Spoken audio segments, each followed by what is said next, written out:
ॐ स्थापकाय च धर्मस्य सर्वधर्मस्वरूपिणे अवतारवरिष्ठाय रामकृष्णाय ते नमः।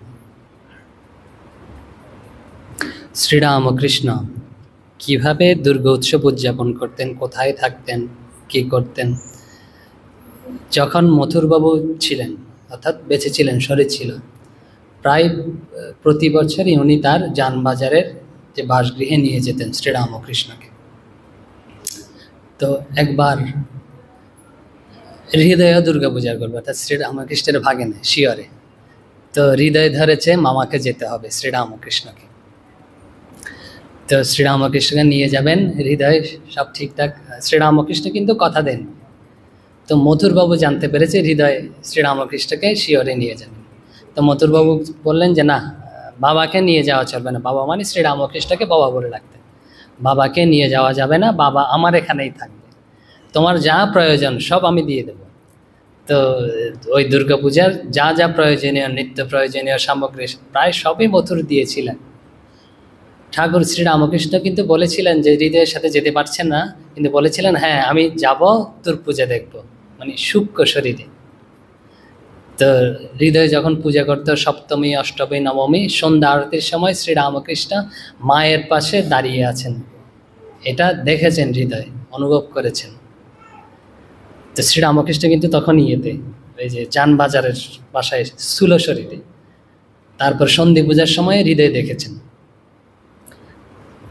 তো হৃদয় পরে এসে যখন জিজ্ঞেস করছেন শ্রীরামকৃষ্ণকে, তখন শ্রীরামকৃষ্ণ বলছেন হ্যাঁ আমার তখন খুব ভাব হতো, মায়ের ভাব হতো, আমি তোর পূজা দেখতে যেতাম, সূক্ষ্ম শরীরে গিয়েছিলেন এই 3 দিন। আর অন্য সময় তো স্থূল শরীরে মথুরবাবুর ওখানে ছিলেন। তো মথুরবাবুর সাথে যে শ্রীরামকৃষ্ণের যে দুর্গা উৎসবের ঘটনা সবার জানা, অনেকটা দশমী দিনের ঘটনা অনেকবার হয়তো শুনেছেন। তবু আমরা সংক্ষেপে মূল বিষয়টা বলবো। কেন বলবো? যে আমরা দুর্গা পুজো করি, দুর্গা উৎসব পালন করি, তো যারা স্থূল মানসিকতার, তো অনেকেই মনে করে কি, তো এটা তো কাঠ, প্রতিমা, মাটি দিয়ে তৈরি এসবের পূজা, যে পূজার ভিতরে কি রয়েছে, তত্ত্ব কি রয়েছে, তা আমরা অনেক সময় বুঝতে পারি না, গভীরে যেতে পারি না। তো কোত্থেকে পাবো? আমরা শ্রীরামকৃষ্ণের উক্তি থেকেই ভিত্তি করে, শ্রীরামকৃষ্ণের কথাকেই ভিত্তি করে ওই দুর্গা পূজার যে তত্ত্ব, ভাব আমরা বোঝার চেষ্টা করব, অনুধাবন করার চেষ্টা করব। তো জানেন যে ওই দিন দশমীর দিন মথুরবাবু কোনো ক্রমেই প্রতিমা বিসর্জন দেবে না। তা অনেক বোঝানো হয়েছে তাকে, যারা বড় বড় কর্তা ছিলেন তারাও বুঝিয়েছেন, কিন্তু কিছুতেই তিনি যে মানছেন না। বলে যে আমার কি কোনো কিছুর অভাব আছে, কেন আমি মাকে বিসর্জন দেব, নিত্য পূজা হবে। তো ওরা বড়রা বলছে তারও যুক্তি আছে, তো কোনো কিছুর অভাব নেই, অনেক দেবদেবীর নিত্য পূজা হয়, মায়েরও নিত্য পূজা হবে, কিন্তু এরম তো চলে না, এটা তো শাস্ত্রসম্মত নয়। তো তখন ওই জগদম্বা দাসী, অর্থাৎ মথুরবাবুর পত্নী একমাত্র গতি হচ্ছে এখন বাবা, অর্থাৎ শ্রীরামকৃষ্ণ। শ্রীরামকৃষ্ণের কথা ছাড়া, শ্রীরামকৃষ্ণ ছাড়া কেউ তাকে আর মানাতে পারবে না। তখন শ্রীরামকৃষ্ণকে বলেছেন বাবা আপনি একটু কিছু করুন। দেখছেন শ্রীরামকৃষ্ণ যাচ্ছেন, গিয়ে দেখেন মথুর পায়চারি করছে, এরকম চোখ টোক লাল, এরকম পায়চারি করছেন। আর বলে দিয়েছেন কার কত সাধ্য আছে দেখি, মাকে বিসর্জন করুক, তার আজকে একটা খুনোখুনি হয়ে যাবে, যে মাকে বিসর্জন করবে তাকে। তো শ্রীরামকৃষ্ণ গিয়ে দেখেন মথুরবাবু এরকম পায়চারি করছেন, মুখ লাল এরকম। তো শ্রীরামকৃষ্ণ কাছে গেছেন। তো কাছে যেতেই মথুর দেখেছে শ্রীরামকৃষ্ণকে। তখন মথুর বলছেন যে শ্রীরামকৃষ্ণকে বলছেন বাবা যে যাই বলুক আমি মাকে প্রাণ থাকতে বিসর্জন দেব না।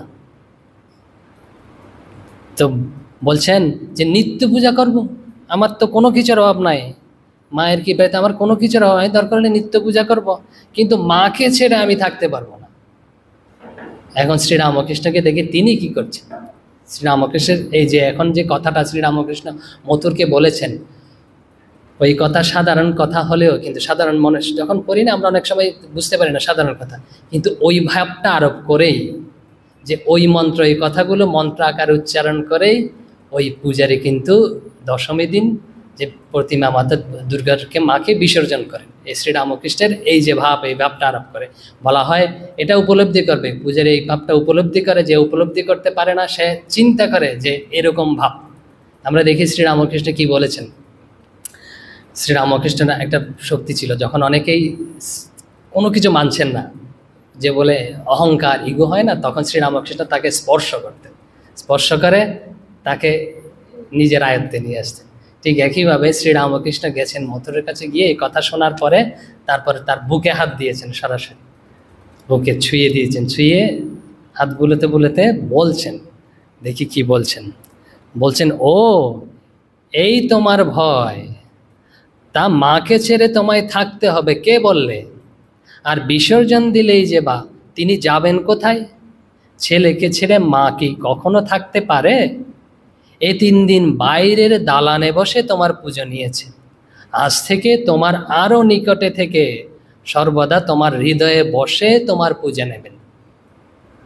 এই কথাটা বলেছেন। এই কথার পরে কি ঘটেছে শরৎ মহারাজ বলছেন, এখানে কি ঘটেছে শরৎ মহারাজ বলছেন, তখন মথুর, তো শরৎ মহারাজ তার উপলব্ধি করেননি, তিনি অনুমান করছেন মথুর কি অনুভব করেছে। বলছে হৃদয়ে মাকে জীবন্তভাবে অনুভব করেছেন এই শ্রীরামকৃষ্ণের এই কথায় এবং দিব্য স্পর্শে। তখন সাথে সাথেই শ্রীরামকৃষ্ণ যা বলেছেন তা মথুর একদম অবনত মস্তকে মেনে নিয়েছেন। এই যে শ্রীরামকৃষ্ণ এই কথাটা বললেন একটু আগে, এটা একদম হুবহু মন্ত্রে রয়েছে। আমরা মন্ত্রটা একটু আপনাদের বলি, যে শাস্ত্রে রয়েছে, কি রয়েছে বলছে, তিষ্ঠ তিষ্ঠ পরে স্থানে স্বস্থানে পরমেশ্বরী যত্র ব্রহ্মাদয় সর্বে সুরা তিষ্ঠন্তি মেরি। বলছে তিষ্ঠ তিষ্ঠ, তিষ্ঠ তিষ্ঠ মানে হচ্ছে অবস্থান কর, অবস্থান কর। বলছে পরে স্থানে পরমেশ্বরী, হচ্ছে তুমি হচ্ছে পরমেশ্বরী, তোমার জন্য সাধারণ স্থান নয়।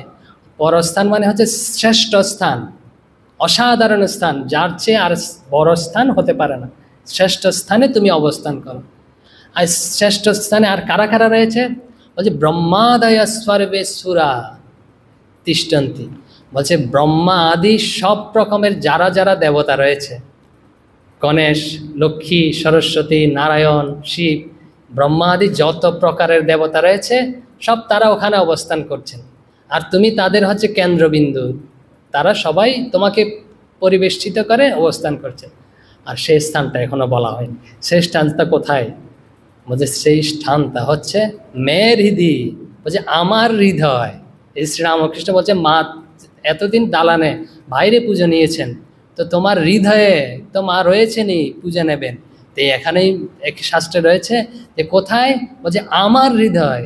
আমার হৃদয় হচ্ছে সবচেয়ে শ্রেষ্ঠ স্থান, সকল দেবতারা রয়েছেন, আর এখানেই তুমি অবস্থান করো।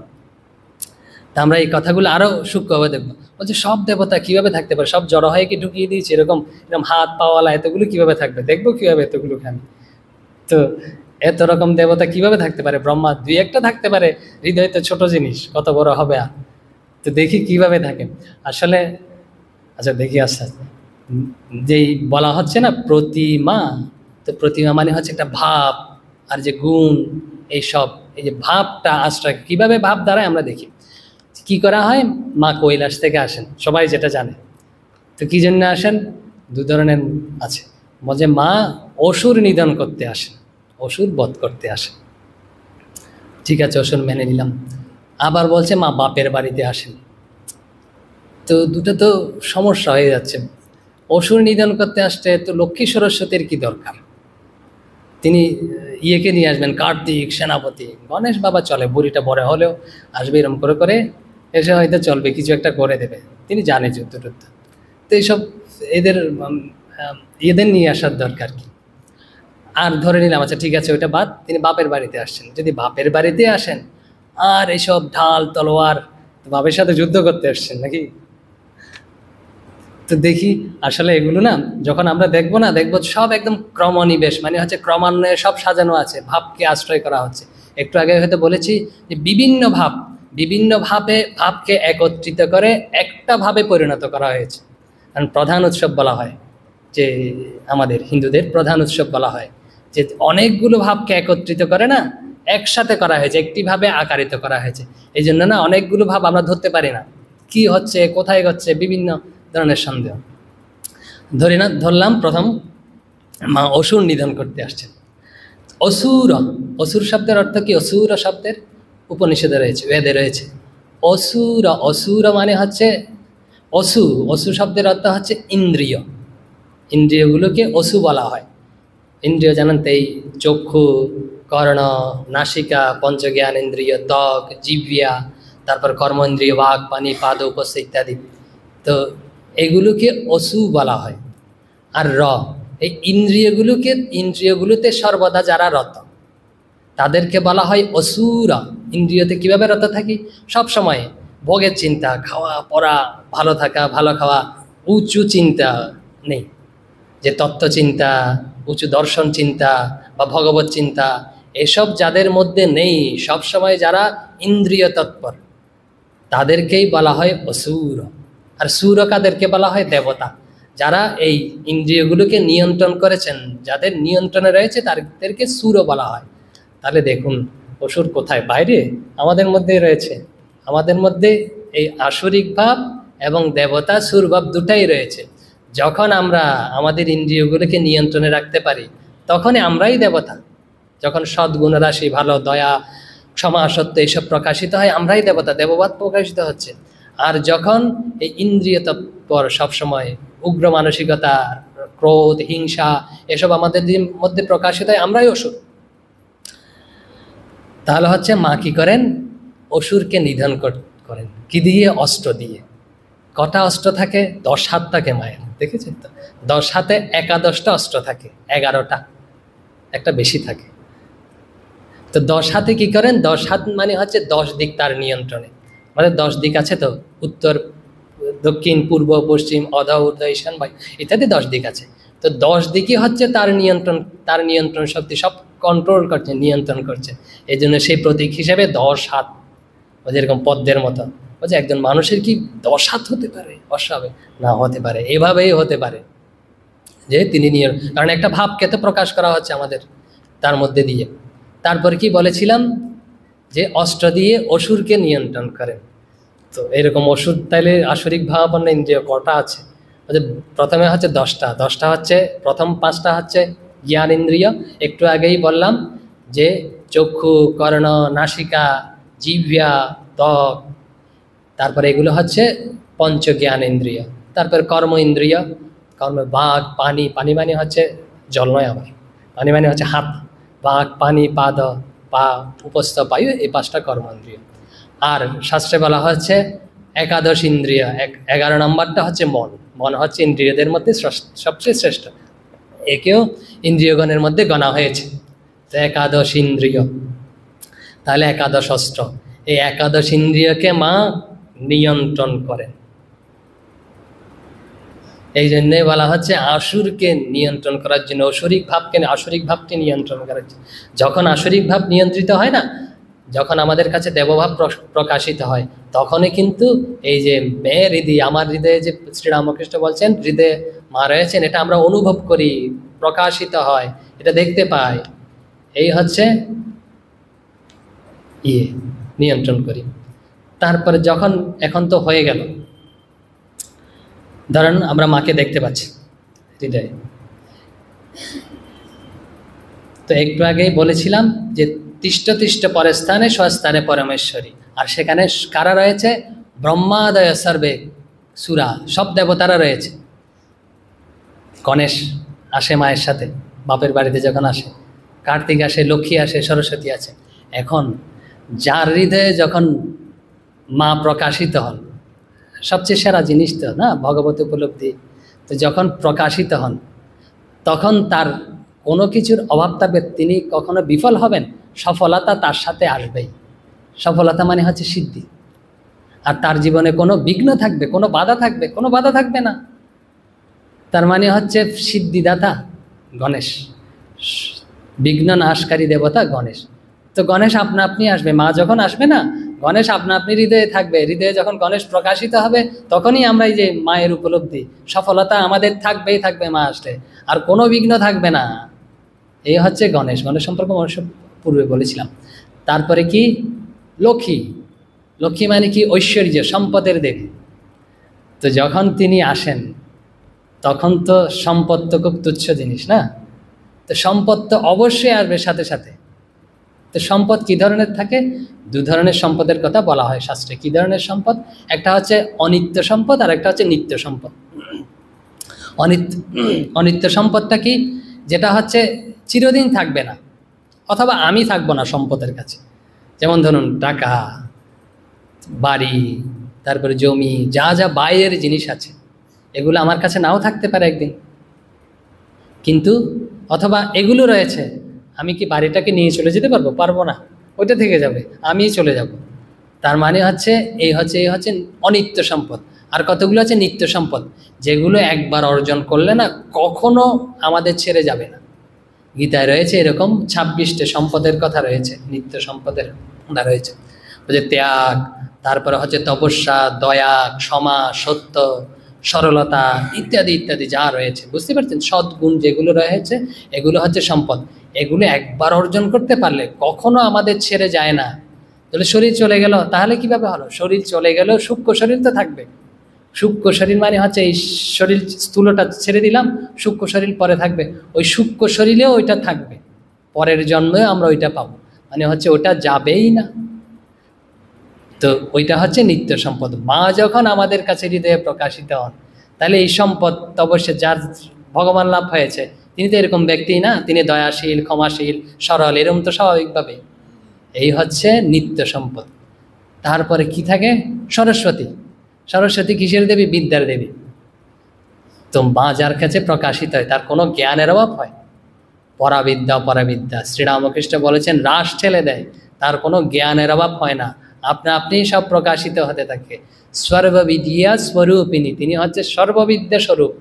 তো সব বিদ্যা তার কাছে আসবেই, মানে হচ্ছে সরস্বতী আসবে। তো মা আসলে গণেশ আসবে, সরস্বতী আসবে, লক্ষ্মী আসবে, কার্তিক। কার্তিক কি? কার্তিক হচ্ছে বীর্যের দেবতা, শৌর্যের দেবতা, সেনাপতি। অভয়, যখন আমাদের বীর্য থাকে, শক্তি থাকে, আমরা কোনো কিছুকে ভয় করি না। তো তখন মাকে যে লাভ করে না, তার কোনো ভয় থাকে না, মৃত্যু ভয়ে থাকে। সব জগতে সবচেয়ে ভয় কি জানেন? মৃত্যু ভয়। এই ভয়টাও সে অতিক্রম করে। সব ধরনের জাগতিক ভয় তো অতিক্রম করেই, মৃত্যু ভয়টাও সে অতিক্রম করে, তার কোনো ভয় থাকে। তাহলে হচ্ছে কার্তিকও আসে। এইভাবেই হচ্ছে সব কার্তিক, গণেশ, লক্ষ্মী, সরস্বতী, এসব দেবতা হচ্ছে একটা ভাব। এই যে ভাবটাকে প্রকাশিত করার চেষ্টা করা হচ্ছে। আর এগুলো আমাদের মধ্যে স্বাভাবিকভাবে আসেই, না আসলে আসতেই হবে। এই জন্য মা যখন আসেন না, কার্তিক, গণেশ, লক্ষ্মী, সরস্বতীকে নিয়ে আসেন। এখন আর কারা কারা আছে ক্ষুদ্র ক্ষুদ্র আমরা যাদেরকে গণি না আর কি, গণার মধ্যে আনি না। মুশিক, ইঁদুর, পেঁচা, তারপরে কি ময়ূর, তারপরে এসব রয়েছে সাপ, হংস, এসবকে তো আমরা অত গণনার মধ্যে আনি না। কিন্তু দেখুন এরা আমাদের খুব সাহায্য করে। আমরা অনেক সময় ভাবি যে আমাদের আশেপাশে যারা রয়েছে না, এদেরকে অনেক সময় গণনা করি না, বুদ্ধি কম, অমুক সময়। অনেক সময় দেখবেন এরাই আমাদের কাজে আসে। মুশিক মানে তো আগে থেকে আপনারা জানেন, মুশিক মানে হচ্ছে ইঁদুর। ইঁদুর হচ্ছে এই মন্ত্রতে রয়েছে, ইঁদুর মানে হচ্ছে ধর্ম, ধর্মের প্রতীক। মুশিক হচ্ছে ধর্ম, ধর্মের প্রতীক হচ্ছে মুশিক। আর এই ধর্ম যখন আমাদের মধ্যে থাকে, আমাদের কাছে প্রকাশিত হয়, তখনই আমাদের জীবন ঠিক ঠিক হয়, তখনই আমরা মাকে লাভ করতে পারবো, নাহলে নয় কিন্তু। আর মুশিক কি করে? কাটতে থাকে, বন্ধন কাটতে থাকে। অষ্টপাশ, মুশিক মানে ইঁদুর না কেটে থাকতে পারে না, কারণ তার না কাটলে না তার দাঁতগুলো নাকি খুব বৃদ্ধি পেয়ে যায়, এরকম হয়তো না, এই জন্য তাকে কাটতেই হবে, তার স্বভাবে হচ্ছে কাটা। তো এরকম ধর্ম যাপন করলে কাটতেই হবে, বন্ধন কাটবেই। কি? ওই লজ্জা, ঘৃণা, ভয়, অষ্টপাশ থেকে শুরু করে যত ধরনের আমাদের বন্ধন আছে, আসক্তি আসে, সব চলে যাবে। তারপরে কি? মুশিকের বাহন, লক্ষ্মীর বাহন পেঁচা। তো পেঁচা কি কিরকম একটা নিয়েছে দেখুন, অন্ধ, মানে দিনে দেখতে পায় না, রাতে দেখতে পায়। কিরকম? বলছে আমাদের এটারও প্রয়োজন আছে, যে আমাদের এরম হতে হবে, যে যেখানে কঠিন বিষয় আমরা দেখতে পাচ্ছি না, ওখানেই আমাদের দেখতে হবে। আর সবাই যেখানে দেখছে না, ওখানটা আমাদের চোখ বন্ধ করে রাখতে হবে। কীরকম? গীতার একটা শ্লোক উদ্ধৃতি করি, গীতায় রয়েছে ইয়ানিশ সর্বভূতানাং, ইয়ানিশ সর্বভূতানাং তস্যং জাগরতি সংযমী তস্যং জাগ্রতি ভূতানি সা নিশা পুষ্যত মনে। বলে ইয়া নিশা সর্বভূতানাম, বলছেন নিশা, নিশা মানে হচ্ছে রাত, সকল প্রাণী যেখানে দেখতে পায় না, সেখানে কারা দেখতে পায়? তৈসং জাগর্তি সংযমী, যারা সংযত, ইন্দ্রিয় সংযম করেছে, নিজেকে নিয়ন্ত্রণ করেছে, তারা দেখতে পায়। কিরকম? যে মাকে আমরা যখন চোখ বন্ধ করি না, যারা খুব বিকৃত মানা, তারা অন্ধকার দেখে, আর অথবা সংসারের বিষয়বস্তু দেখে, কোথায় মাটা উড়ে গেছে, মা আর দেখতে পায় না। তাহলে কি দাঁড়ালো? সবাই বেশিরভাগ লোকই এইটা দেখে, মানে অন্ধকার দেখে, চোখ বন্ধ করলাম অন্ধকার দেখে। কিন্তু মা তো হৃদয়ে রয়েছেন। শ্রীরামকৃষ্ণ বলছেন, শাস্ত্র বলছেন, যখন আমাদের সব মন আদি সব নিয়ন্ত্রণে থাকে না, তখন মাকে আমরা দেখতে পাই হৃদয়ে।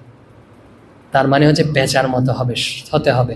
সবাই যেখানে দেখতে পায় না, ওখানে আমরা যাতে দেখতে না পাই এরম হতে হবে। আর গুটি কয়েক ব্যক্তি যেখানে দেখতে পায়, সেখানে আমাদের দেখতে হবে ভিতরের দিকে, রাতে, যেটা অন্ধকার আচ্ছন্ন।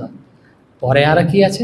বলছে যস্যাং জাগ্রতি ভূতানি, বলছে যস্যাং জাগ্রতি ভূতানি, সকল প্রাণী যেখানে জেগে থাকে সেখানে কিন্তু সানি সা পুষ্যত মুনি, যে মুনি মননশীল ব্যক্তি, যে মাকে যে মনন করছে, মননশীল ব্যক্তি ভগবানকে যিনি মনন, শঙ্করাচার্য বলছেন মুনি কাকে বলা হয়? যিনি ভগবানের স্বরূপ মনন করেন তাকে মুনি বলা হয়। তো মুনি, তো যিনি মাকে মনন করছেন, তিনি জগতের এই বিষয় না দেখতে পায় না, জগতের যে অনিত্য বিষয়, ঝগড়া বিবাদ, অন্যের দোষ, এসব দেখতে পায় না। তো বলছে এরকম হতে হবে, যেখানে সব প্রাণীগণ দুঃখ কষ্ট বিবাদ দেখতে পাচ্ছে, সেখানে আমরা দেখতে পাবো না। আর যেখানে প্রাণীগণ দেখতে পাচ্ছে না, সেখানে আমরা দেখতে পাবো। স্বাভাবিকভাবেই দেখুন, জাগতিকভাবেই ধরি, যারা খুব প্রতিষ্ঠিত হয়েছে সমাজে, খুব বড় ব্যক্তি ধরুন কোনোভাবে, তো তারা কিভাবে জীবনযাপন করেছেন, তাদের যদি দেখি না, দেখব কি তারা জীবনের যেটা লক্ষ্য নির্ধারণ করেছেন, ওটা ছাড়া অন্যদিকে মন দেয়নি। জগৎ দরকারের উল্টে যান, ওই বিষয়ে তাদের মন একাগ্র সম্পূর্ণ, ওই বিষয়ে তাদের তখনই জীবনে সফলতা আসে। তাহলে যেখানে সবাই দেখতে পায় না, ওখানে আমাদের দেখতে পাওয়া বন্ধ করতে হবে, আর যেখানে দেখতে পায় না ওখানেই দেখতে হবে। পেঁচার স্বভাব মানে হচ্ছে পেঁচার স্বভাব অবলম্বন করতে হবে। এই হচ্ছে লক্ষ্মীর বাহন। তারপরে কি? হংস। হংস তো সবাই জানে। শ্রীরামকৃষ্ণ বলছেন হাঁস এমন একটা জিনিস না, কি করে? রাজহংস। তিনি ওই দুধে আর জলে নাকি মিশিয়ে দিলে না, দুধটাই ওখান থেকে বেছে নেয়, জলটা রেখে দেয়। মানে সার যেটা বস্তু, এটা নিতে হবে। সংসার, সংটা বাদ দিয়ে, সং মানে অভিনয়, সংটা বাদ দিয়ে না, আমাদের সংসার থেকে সারটাই নিতে হবে। মানে সংসারে সব মিশানো আছে, এরকম গোলপানে বিষয়। কি কি মিশানো আছে? ভালো মন্দ, সত্য মিথ্যা, দুঃখ, তারপরে সুখ, এসব যত আছে সব দ্বন্দ্বাত্মক, সব মিশানো আছে। তাহলে আমাদের এই সংসার থেকে হাঁসের মতো ভালোটাই নিতে হবে, মন্দটা এড়িয়ে যেতে হবে। তারপরে কি?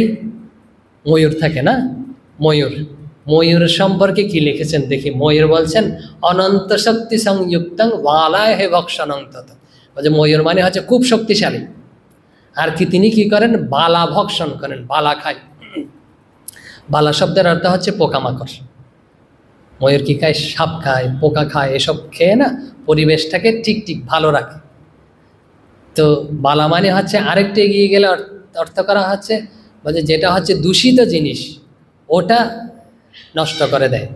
মানে হচ্ছে বালা মানে হচ্ছে দুঃখ কষ্ট, এসব হচ্ছে দূষিত, অশুদ্ধতা, পাপ। যে ময়ূরের মতো, যে ময়ূর যখন এই পাপটা নিয়ে নেয় না, অশুদ্ধিতাটা নিয়ে নেয় না, তখনই আমাদের কাছে শুদ্ধিটা থাকে, সুখকর যেটা, আনন্দকর যেটা, সেটাই থাকে। তাহলে ময়ূরের মতো আমাদের হতে হবে। তো এসব রয়েছে। সাপ কি করে? মায়ের হাতে একটা সাপ রয়েছে, অসুর কিরকম বেঁধে রয়েছে, এরকম ওষুধ তো একদম কষ্ট পাচ্ছে খুব। তো সাপ মানে হচ্ছে পাশ। পাশ মানে হচ্ছে যেটা আমাদের বাঁধে, এরকম অসুরকে বেঁধে রেখেছে। শিবের গলায় তো সাপ রয়েছে, তো শিবের গলায় তো অলঙ্কারের মতো শোভা পাচ্ছে। তো পার্থক্য কোথায় হলো? যখন আমাদের মধ্যে আসরিক প্রবৃত্তি কাজ করবে, একটু আগে বললাম ইন্দ্রিয় প্রবৃত্তি, আসরিক প্রবৃত্তি, আমরা অসুরের মতো হব, তখন ওই সাপটা না আমাদের কাছে এরকম বন্ধনের মতো হবে। সাপ মানে হচ্ছে সংসার। যখন আমাদের আসরিক প্রবৃত্তি থাকবে, তখন এই সংসারটাই আমাদের কাছে বন্ধন হবে, কষ্ট পাবো বিভিন্নভাবে। আর যখন আমরা শিবস্বরূপ প্রাপ্ত হব, ভগবত বা প্রাপ্ত হব, তখন কি শিব, তখন কি হবে? আমাদের শিবের গলায়ও সাপ আছে, কিন্তু অলঙ্কার হিসেবে। তো যখন আমরা মাকে এরকম উপলব্ধি করব না, তখন ওই সংসারটাই আমাদের কাছে অলঙ্কার হিসেবে শোভা পাবে, দুঃখময় মনে হবে না। তো এই হচ্ছে এই যে বাহন, এসব অনেক রয়েছে, এসব রয়েছে। আর এইসবের মধ্যে দিয়ে প্রকৃত ভাবটাকে, যে ভাবটা প্রকাশ করতে চাওয়া হচ্ছে, সেই ভাবটাকে প্রকাশ করার জন্য অনেকগুলো ভাবের একসাথে সমাবেশ করা হয়েছে দুর্গা প্রতিমায়, প্রতীকে। আর শ্রীরামকৃষ্ণ খুব সংক্ষেপে বলেছেন কোথায় রয়েছে, হৃদয়ে রয়েছে। তো আরেকটা কথা আছে শাস্ত্রে, বলছে এরকম শ্রীরামকৃষ্ণ বলেছেন, মা এই 3 দিন বাইরের দালানে থেকে তোমার পুজো নিয়েছে, আর সব সময় তো হৃদয়ে রয়েছেন। কি আছে দেখি, বলছে যখন দুর্গাপূজা আসে না, তখন আমাদের কাছে খুব আনন্দ, উৎসব, তাই তো, উৎসব আনন্দ।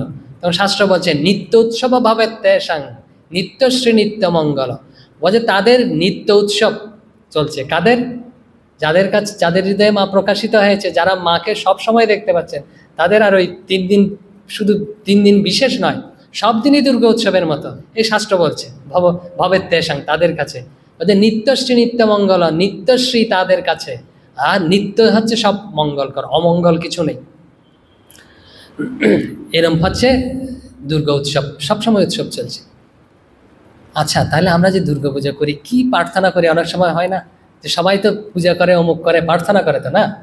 সব যারা আছে ধর্মাবলম্বী, যারা যারা আছে, আমরা বলে নয়, কিছু একটা করে, সব প্রার্থনা করে। আমরা কি প্রার্থনা করি?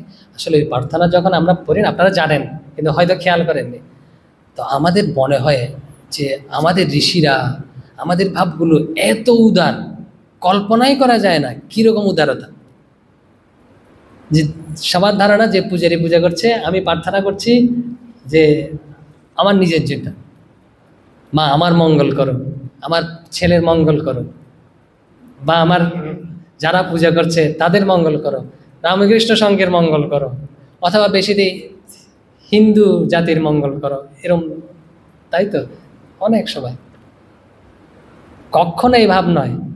শান্তি, শান্তি মন্ত্র মনে আছে তো? শান্তি মন্ত্র করা হয়, বলা হয় সবার শেষে, ওখানেই রয়েছে আমরা আসলে কি প্রার্থনা করি, কি বলি। অসাধারণ। বলছে পৃথিবী শান্তি, শুধু আমাদের হিন্দুরা শান্তিতে থাকুক তা নয়, সম্পূর্ণ পৃথিবীটাই শান্তি হোক। শুধু পৃথিবী শান্তি করে তারা থেমে থাকেননি। বলছে কি? বলছে আপ শান্তি, আপ মানে হচ্ছে জল, জলটা শান্ত হোক। জল শান্ত, জলটা ব্যাখ্যা করতে অনেক। জল মানে হচ্ছে জলে সব যে প্রাণী রয়েছে, জলচর প্রাণী, এই প্রাণীগুলো শান্ত হোক। আর আমাদের যে শরীরে রয়েছে না, 72 থেকে 75% ভাগ জল, কিন্তু শরীরের যত অসুখ অসুস্থতা এই জলের উপর ডিপেন্ড করেই হয়, কিন্তু সব জগতে সব কিছু। তো এরকম জলটা যখন শান্ত থাকে না, তখন আমাদের সব কিছু শান্ত চলে। আর জলের সব প্রাণী, শুধু বলছেন পৃথিবীর মানুষগুলো নয়, ভাগ ভাগ করে বলছেন জলের। আরও কি, আরও ছেড়ে দেন, বলছেন ঔষধয় শান্তি। ঔষধয় মানে কি? ওই যে ধান, কলা গাছ, যেগুলো একবার ফসল দিয়ে মরে যায়, এগুলোর কিন্তু প্রাণ আছে। জগদীশচন্দ্র বসু আবিষ্কার করেছেন সব বৃক্ষের এরকমও, এদেরও প্রাণ আছে। বলছে এদের তো শান্তি লাগবে না, এদের প্রাণ আছে যেহেতু। বলছে শুধু আমরা মানুষগুলো শান্ত হব, শান্তি পাবো, শান্তি লাভ করবো তা নয়, এই যে প্রাণী আছে, ওষুধি, এগুলো শান্তি লাভ করুন। তারপর কি বলছে বনস্পতেও শান্তি, বনস্পত মানে হচ্ছে বৃক্ষ, বৃক্ষলতা যা যা আছে, বৃক্ষ, এরাও শান্তি লাভ করুন। কি উদার দেখুন। বলছে আরও কি? বলছে অন্তরিক্ষ শান্তি। অন্তরিক্ষ মানে হচ্ছে যে প্রাণীদের আমরা দেখতে পাচ্ছি না, অনেক প্রাণী রয়েছে তো এখানে, শুধু আমরা নয়, এই প্রাণীগুলোও শান্তি লাভ করুন। আরও কত উদার দেখুন। দেবতাদের কাছে নাকি আমরা চাই, দেবতাদের কাছে চাইব, আমরা দেবতাদের জন্য প্রার্থনা করি। বলছে দৌ শান্তি, দৌ মানে হচ্ছে স্বর্গলোক, যারা স্বর্গলোকে থাকে না, বলছে ওরাও শান্তি লাভ করুক। যে আমরা তো শান্তি লাভ করবই, এই সম্পূর্ণ জগতে, ত্রিভুবনে, সপ্তদশ ভুবনে যা যা আছে, দেবতা থেকে শুরু করে একদম বৃক্ষ পর্যন্ত, এর মধ্যে তো সবাই রয়েছে। কি? খ্রিস্টান, বুদ্ধ, মুসলিম, যত ধরনের ধর্মাবলম্বী রয়েছে, যত ধরনের প্রাণী রয়েছে, যত ধরনের মানুষ রয়েছে, সবার জন্য আমরা প্রার্থনা করছি। দেখুন, দুর্গাপূজা যে শুধু আমার জন্য ব্যক্তিগত, বা আমাদের যে হিন্দু যে যারা রয়েছে তাদের জন্য করছি নয়। কি উদার মানসিকতা, এসব বলি তো আমরা, আপনারা সবাই হয়তো আবৃত্তি করেন। এই হচ্ছে আমাদের ভাব, কি উদার ভাব দেখুন, যে সবার জন্য প্রার্থনা করা। আমরা একটু প্রথম থেকে দেখি, শেষ করে অনেক। আমরা কি দেখেছিলাম? শ্রীরামকৃষ্ণ বলেছেন হচ্ছেন এই দেবতা, যে দেবী কদিন মাত্র বাইরে থেকে বোঝা নেয়, আর সব সময় আমাদের হৃদয়ে থাকে। তাহলে আমাদের হৃদয়ে দেখতে পাবো দেখতে হবে, দেখতে পাবো, এটাই হচ্ছে চূড়ান্ত সত্য। মথুর বিসর্জন দিতে চাচ্ছিলেন না, কিন্তু বলছেন না, তোমাকে মূল হচ্ছে ওখানেই দেখতে হবে। এই হচ্ছে, তারপরে দেখেছি যে দুর্গা যে প্রতিমা বিভিন্ন ভাবের কিভাবে সমাবেশ হয়েছে, যে গণেশ মানে হচ্ছে একটা ভাব, যে সিদ্ধি, বিঘ্ন নাশকারী। লক্ষ্মী হচ্ছে সম্পদ, সম্পদ কি কি সম্পদ হয়েছে। সরস্বতী হচ্ছে সব ধরনের জ্ঞান। কার্তিক হচ্ছে আমাদের কোনো যাতে দুর্বলতা না থাকে, সব অভয়পদ আমরা লাভ করি, জনককে বলেছেন অভয়পদ লাভ করা। এসব এই হচ্ছে, আর সর্বোপরি আমরা সব পূজার শেষে কি বলি? শান্তি, সবার জন্য শান্তি কামনা করি। যৌ শান্তি, অন্তরিক্ষ শান্তি, পৃথিবী শান্তি, আপ শান্তি, ঔষধয় শান্তি, বনস্পতির শান্তি, শান্তিরস্তু শান্তি। এভাবে সবার জন্য সব কিছু শান্তি হোক, সব মঙ্গলময় হোক, এই প্রার্থনাই করি। ওম শান্তি শান্তি শান্তি। হরি ওম তৎসৎ। শ্রীরামকৃষ্ণার্পণমস্তু।